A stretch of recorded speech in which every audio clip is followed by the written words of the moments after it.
안녕하세요. 법무법인 성지 파트너스입니다. 이전에는 이성을 만나려면 직접 대면해야 했으나 최근에는 스마트폰이 대중화되고 어린 연령층도 사용하다 보니 어플을 이용해 이성을 만나는 경우가 많은 것 같습니다. 어플을 이용하게 되면 본인의 얼굴과 이름, 나이 등을 드러내지 않은 채 대화를 나눌 수 있으며 시공간의 제약도 없다 보니 빠른 시간 내에 친밀해질 수 있습니다. 그러나 이 부분을 이용하여 역효과를 내는 사례도 정말 많은데요.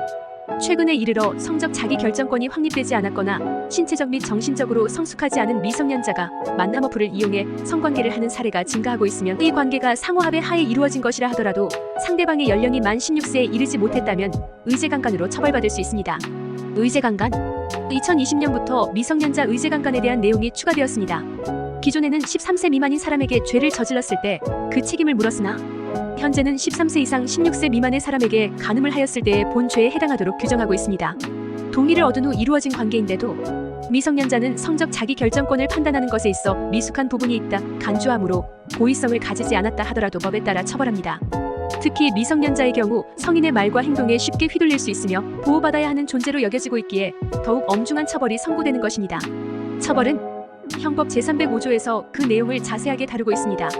13세 이상 16세 미만의 사람에 대하여 간음을 한 사람은 강간죄와 동일하게 벌금형 없이 3년 이상의 유기징역이 선고됩니다.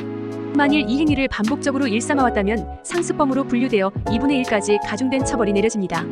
상대방이 미성년자라는 것을 알지 못했을 때는 16세 미만의 아동 청소년과 만남 어플로 성관계를 가졌으나 성인이라 착각한 사례도 있습니다. 그러나 본인이 상대방이 미성년자라는 것을 인지하지 못하였다는 것을 밝힐 수 있는 자료를 소명하지 못한다면 유죄 판결을 받을 수 있으며 미필적 고의가 인정될 때에도 유죄로 인정하고 있습니다. 이러한 경우라면 만남 어플로 대화를 나눌 당시 상대방의 나이를 확인했거나 대학교 학생증, 면허증 등 성인임을 확인한 자료를 준비할 수 있어야 합니다. 만일 객관적인 자료가 준비되어 있지 않다면 상대방의 외모나 옷차림 등 성인이 판단하기 어려운 부분에 있었음에 대해서도 구체적으로 주장할 수 있어야 합니다. 상대방이 청소년이라는 것을 알고 있었다면 위와 반대로 상대방이 만 16세에 이르지 못하였다는 것을 알고 있었다면 자신의 잘못을 인정하고 최대한 선처를 받을 수 있도록 법률적인 조치를 취해야 합니다. 의제강간 사건은 매우 중대한 사안이라 할 수 있으며 본인에게 억울한 측면이 있다 하더라도 그 부분을 명확하게 밝히지 못하면 상단에 기재되어 있는 것과 같이 무거운 처벌이 내려질 수 있습니다. 따라서 만남 어플로 16세 이하의 청소년과 성관계를 하였다면 변호인과 논의한 후 그에 따른 해결 방법을 찾아보시기 바랍니다. 어플로 만난 중학교 2학년 학생과 성관계를 하여 혐의를 받게 된 사례. 의뢰인 W씨는 작년 가을 어플을 이용해 중학교에 다니고 있는 피해자와 연락을 주고받게 되었고 상대방의 이야기를 들어주며 친밀감을 형성했습니다. 몇 달이 지나 직접 만나게 된 W씨는 상대방에게 허락을 구한 뒤 성관계를 가졌습니다. 그러나 이 사실을 상대방의 부모님이 알게 되면서 고소를 당하였고 경찰 조사까지 마친 상태에서 저희 법인에 방문했습니다.